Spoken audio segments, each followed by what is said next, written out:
vamos tratar sobre a coisa julgada inconstitucional, que deve ser objeto de ação rescisória, salvo em ações criminais, em que pode ser que pode haver revisão criminal a qualquer tempo, uma sentença que ela seja inconstitucional, ou seja, ela foi contrária ao posicionamento do Supremo com relação àquela matéria constitucional. Ela pode ser objeto de ação rescisória, mas essa rescisória tem que obedecer o prazo de 2 anos. De 2 anos a partir do trânsito julgado daquela sentença, e não da decisão do Supremo. É possível essa rescisória em razão da força normativa da Constituição, do princípio da máxima efetividade e da isonomia. Ultrapassado esse prazo de 2 anos, fala-se numa sentença soberanamente julgada, né? Então não haveria possibilidade, salvo em casos excepcionais que haveria essa possibilidade de rescisão, pelo princípio da proporcionalidade, que um bem de valor tão importante quanto a segurança jurídica e a estabilidade das decisões, como é o caso do DNA, né, do direito à identidade genética, em que houve essa possibilidade de revisão. E agora a gente vai tratar sobre o pedido cautelar da lei genérica, que a CF já prevê, né, como sua competência originária, pedido de cautelar, salvo em período de recesso, que se for em período de recesso e caso seja relevante, né, e haja efetiva necessidade ou perecimento do direito, que vai ser o presidente do tribunal que vai julgar essa cautelar. O pedido de cautelar, ela vai ser concedida pelo mesmo quórum de julgamento da ADI, que é o quórum de 6 ministros para aprovação, estando presente, né, o quórum de instalação 8 ministros.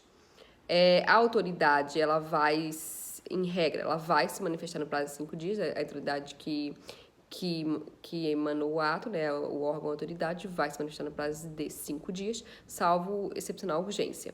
E também se poderá, né, se julgar indispensável, o relator poderá ouvir o advogado-geral e o procurador-geral da República no prazo de 3 dias. O prazo, então, é menor que quando não há esse pedido de cautelar.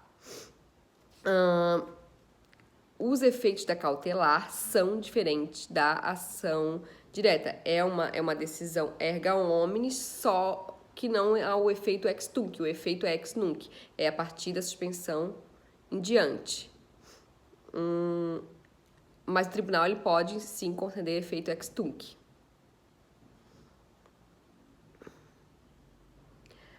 O indeferimento da cautelar não significa que aquela norma é constitucional com efeito vinculante. Então, um juiz de primeiro grau ele pode considerar aquela norma inconstitucional, mesmo havendo indeferimento da cautelar.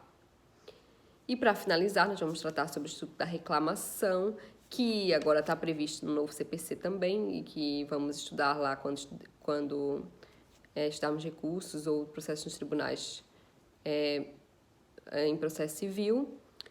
Mas o Lenza traz alguns pontos aqui sobre a reclamação, que é para garantir a autoridade do STF, tanto que desrespeita a uma decisão de órgão administrativo ou de tribunal que desrespeita a autoridade da decisão do Supremo em controle concentrado ou que desrespeita a súmula vinculante, é possível esse instituto da reclamação perante o Supremo.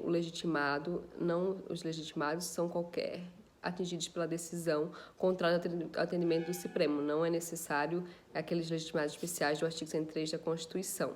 Aqui ele discute a natureza jurídica, ele traz como um instrumento mandamental de natureza constitucional, que é o verdadeiro exercício do direito de petição.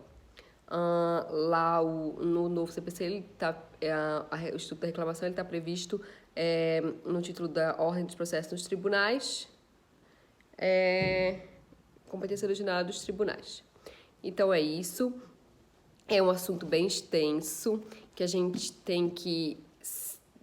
O que eu poderia dar de dicas que eu acho que são principais na ADI seria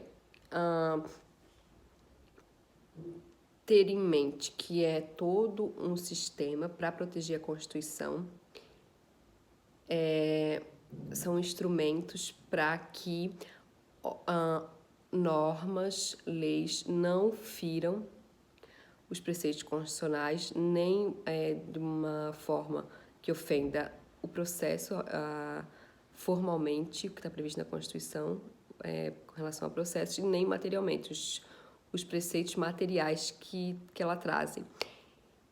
Para guardar as informações, principalmente do que pode ser objeto de ação perante o Supremo, que são todos aquelas leis, aqueles atos normativos que podem ser objeto, ou seja, objeto eu vou entrar com a ADI para o Supremo afirmar se aquela lei ou aquele ato normativo do poder público ele é ou não é inconstitucional. Esse é o objeto.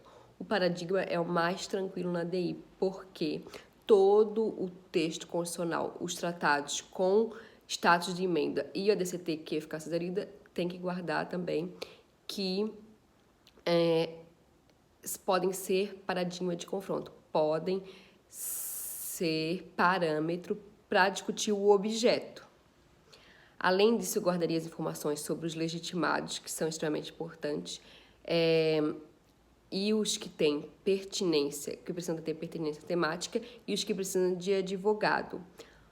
O que precisa de pertinência temática, normalmente, são a esfera estadual, mesa da Assembleia, governador, confederação sindical, entidade de classe nacional, e o que precisa de advogado são a confederação sindical e entidade de classe nacional e partido político, que precisa de advogado, que não tem capacidade postulatória.